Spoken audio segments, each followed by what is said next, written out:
There are seasons in a woman's life that feel like silence, and sometimes that silence feels like rejection. But hear me, by the Spirit of God, your singleness is not a punishment. It is not a sign that you are forgotten. It is not proof that you are less desirable, less worthy, or less chosen. There are women listening to me right now who have asked God in secret tears, Lord, what is wrong with me? You have watched others celebrate engagements, weddings, anniversaries, and you have smiled publicly while questioning privately. But can I tell you something that may shake you? If God has kept you single, it is because he is preserving something too valuable to rush. The God who authors destiny does not make careless decisions. When he withholds a relationship, it is not cruelty, it is construction. He is building you in dimensions you cannot see yet. Listen carefully. Not every delay is denial. Sometimes delay is divine design. There are certain assignments attached to your life that require emotional strength, spiritual maturity, and identity stability. Marriage does not fix insecurity. A ring does not heal trauma. A husband is not a replacement for wholeness. And God loves you too much to allow you to enter covenant from a place of emptiness. Some of you, if you had married when you wanted to, you would have married from loneliness, not purpose, from comparison, not conviction, from pressure, not peace. And God said, no, my daughter will not enter something sacred because she's afraid of being alone. Understand, this singleness is not a waiting room. It is a workshop. It is the season where God teaches you how to hear him without distraction, where he trains your discernment, where he heals your heart from patterns you inherited, where he breaks the appetite for men who only admire your beauty but cannot honor your destiny. There are relationships you prayed for that would have reduced you. There are men who admired your strength but were intimidated by your calling. There are doors that did not open because they would have imprisoned your future. And sometimes the greatest evidence of God's favor is what he did not allow. You think you are behind schedule, but heaven does not operate on social timelines. Heaven operates on readiness. You are not single because you are unwanted. You are single because you are being refined. There are capacities being developed in you: emotional intelligence, spiritual authority, financial discipline, self-awareness, that will make you a pillar in whatever home you enter. The enemy wants you to interpret this season as abandonment, but God calls it preparation. And let me speak prophetically to you. God is not just preparing you for a man. He is preparing you to become a woman of weight, a woman whose peace is not dependent on attention, a woman whose joy is not validated by a relationship status, a woman who can sit alone and not feel incomplete. When you reach that dimension, you no longer choose from desperation, you choose from discernment. And hear me carefully, the right man will not find you confused about your identity. He will meet you established, whole, grounded, clear. If you rush this season, you may gain companionship but lose alignment. So instead of asking, when will I get married, begin to ask, who am I becoming? Because destiny is more important than desperation. And for some of you, God is breaking a cycle in your bloodline. Women who married from fear, women who tolerated dishonor, women who lost themselves trying to keep a man. But you, God, kept you single long enough to discover your worth before anyone negotiates it. There is a difference between being alone and being set apart. You are not alone, you are being set apart. When your heart is no longer desperate for validation, when your standards are no longer negotiable, when your confidence is rooted in identity, not attention, that is when relationships become addition, not survivor. So dry your tears. He has not forgotten you. The God who orchestrates destiny is intentional. If he has kept you single, it is because the story he is writing requires a foundation that cannot be shaken by loneliness. Trust the process. Develop your mind, guard your heart, deepen your walk with God. And when the time is right, not rushed, not pressured, not forced, what is aligned with your purpose will locate you. Until then, remember this: your value is not measured by a ring, your worth is not confirmed by a wedding, and your future is not delayed, it is being designed. Stay faithful, stay whole, stay becoming. Singleness is preparation, not punishment. You must settle this in your heart, because the interpretation you give to a season will determine the posture you carry in it. Many women have been taught, subtly and sometimes directly, to see singleness as a problem to be solved, as though it is a sign that something is missing, something is wrong, something is delayed beyond what is acceptable. But in the economy of God, seasons are not accidents. They are intentional corridors of transformation. When God allows you to remain single, He is not overlooking you. He is not misplacing your file in heaven. He is not distracted. Preparation requires time, and time is proof of value.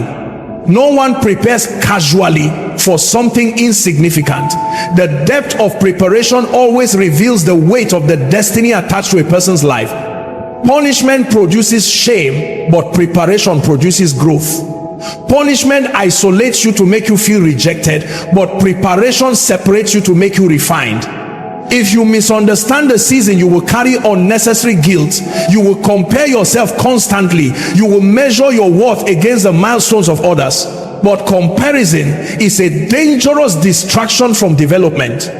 In preparation, God works on foundations. Foundations are not glamorous. They are hidden, often unnoticed by others, yet they determine stability. A woman who does not know who she is will try to discover her identity inside a relationship. A woman who has not healed will bleed on someone who did not wound her. A woman who has not confronted her insecurities will seek constant reassurance from a man who cannot carry the burden of fixing what only God can restore. Preparation addresses these things privately before they become public problems. There are patterns that must be broken before covenant is entered. Patterns of tolerating disrespect, patterns of overgiving to earn affection, patterns of silencing your voice to keep peace. If you enter marriage without confronting these patterns, you do not escape them, you amplify them. God's mercy sometimes looks like delay because He sees what you cannot see. Preparation also builds discernment. Attraction is not discernment. Chemistry is not compatibility. Attention is not commitment. When you are unprepared, you interpret excitement as confirmation. But preparation sharpens your spiritual perception. You begin to see beyond charm. You begin to evaluate character. You recognize consistency. You understand alignment. You no longer choose based on fear of being alone, but based on clarity of purpose. In this season, God may be teaching you how to stand emotionally on your own. Emotional independence is not hardness, it is stability. It is the ability to experience loneliness without making reckless decisions. It is the strength to walk away from what looks good but feels wrong. It is the maturity to wait for peace instead of chasing pressure. Preparation strengthens your capacity. Marriage is not sustained by love alone. It requires patience, communication, sacrifice, resilience, and wisdom. If those capacities are not developed, the weight of responsibility can feel overwhelming. God may be using this season to grow your discipline, your financial stewardship, your self-awareness, your ability to manage conflict, your ability to forgive. These are not random lessons. They are marital competencies being built before the title ever arrives. You must also understand that preparation refines standards. When you are insecure, your standards are negotiable. You accept less than you desire because you fear losing what is available. But as God works on your identity, you become comfortable with solitude. And once solitude becomes peaceful, you no longer tolerate chaos disguised as companionship. There are men you thought were opportunities who were actually tests of your boundaries, tests of your patience, tests of whether you value purpose more than proximity. And sometimes God allows those tests to reveal to you what still needs strengthening, not to embarrass you, but to educate you. Preparation also deepens intimacy with God. In singleness, your time and focus are less divided. You can cultivate spiritual disciplines without distraction. You can learn to hear God clearly. You can develop convictions that are not influenced by another person's opinions. When your spiritual roots are deep, no relationship will easily shake you. This season may feel quiet, but quiet seasons are where identity is forged. Noise can hide insecurity. Busyness can distract from wounds. But singleness often brings you face to face with yourself. Your fears, your desires, your triggers, your dreams, and in that confrontation, transformation becomes possible. Preparation is uncomfortable because growth stretches you. It requires patience when you want immediacy. It requires faith when you want evidence. It requires trust when you want timelines. But when God prepares you, he prepares you thoroughly. He aligns your heart, your values, your direction. He removes appetites that will sabotage your peace. He matures your expectations so that you no longer romanticize potential over character. If you see this season as punishment, you will resent it. If you see it as preparation, you will maximize it. You will invest in yourself. You will pursue healing intentionally. You will cultivate skills. You will strengthen friendships. You will build confidence that does not depend on external validation. Preparation means you are being positioned, not penalized. It means God cares enough about your future to refuse to rush you into something that requires a stronger version of you. It means the process is shaping a woman who is stable, discerning, healed, disciplined, and clear about her worth. God is building your identity before your relationship. This is one of the most important truths you must understand if you are to walk through this season with peace. Identity is the foundation of every healthy connection. Without it, relationships become places of confusion, competition, insecurity, and control. When a woman does not know who she is, she unconsciously looks for someone else to define her. She measures her value by how much attention she receives. She interprets love as validation. She depends on compliments to feel secure. But identity that depends on another human being is fragile. The moment their mood changes, your confidence shakes. The moment their attention shifts, your worth feels threatened. God will never allow a relationship to carry the responsibility of defining you. That is too heavy a burden for any man. Before he entrusts you to covenant, he establishes you in clarity. He wants you to know your values, your convictions, your standards, your purpose. He wants you to be rooted, not easily swayed by charm or intimidated by strong personalities. Identity answers the question, who am I, when no one is applauding me? It answers, what do I believe even if it costs me something? It answers, what will I never compromise even for love? When these answers are not clear, relationships become negotiations of self. You begin to shrink to fit someone's comfort. You silence your voice to maintain harmony. You tolerate what contradicts your spirit because you are afraid to stand alone. God builds identity in quiet seasons. In moments when you are not chosen publicly, he chooses you privately. He teaches you to sit with yourself, to evaluate your desires, to confront your insecurities, to separate your true self from the expectations placed on you by culture, family, and social pressure. Many women are chasing marriage when they have not yet discovered mission. But when identity is established, you do not pursue marriage as an escape from emptiness. You see it as a partnership that complements your assignment. You understand that a relationship should add to your life, not replace your sense of self.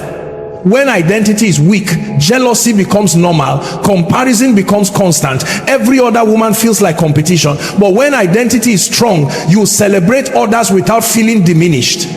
You understand that someone else's blessing does not cancel your destiny. You are secure enough to wait without bitterness. God also builds identity by allowing certain disappointments. There are relationships that did not work because they were revealing what you still believed about yourself. If you think you are only valuable for your beauty, you will attract men who admire appearance but ignore character. If you think love must be earned, you will overextend yourself to prove worth. But when God begins to rebuild your identity, he shifts your internal narrative. You stop seeing yourself through the lens of rejection and start seeing yourself through the lens of purpose. Identity shapes standards. When you know who you are, you do not beg to be chosen. You do not compete for attention. You do not settle for half-hearted commitment. You recognize inconsistency quickly. You walk away without needing dramatic closure because your peace is more important than proving a point. This building process is intentional. God strengthens your mind so that you think clearly. He stabilizes your emotions so that you do not make permanent decisions based on temporary feelings. He aligns your heart with truth so that your expectations are realistic and your boundaries are firm. A woman who knows who she is cannot be easily manipulated. She cannot be easily intimidated. She cannot be easily rushed. She does not confuse loneliness with love. She does not confuse intensity with intimacy. She moves with discernment because her identity is anchored. Before relationship comes revelation of self. Before partnership comes personal clarity. Before covenant comes conviction. God would rather you be single and secure than married and confused. He would rather you stand alone in confidence than stand beside someone while silently losing yourself. Delay is divine protection, not rejection. Many times what feels like being overlooked is actually God stepping in front of you to block what you cannot see. Human vision is limited to the present moment, but God sees patterns, consequences, and outcomes long before they manifest. When something does not happen on your timeline, it is easy to assume you were not chosen, not preferred, not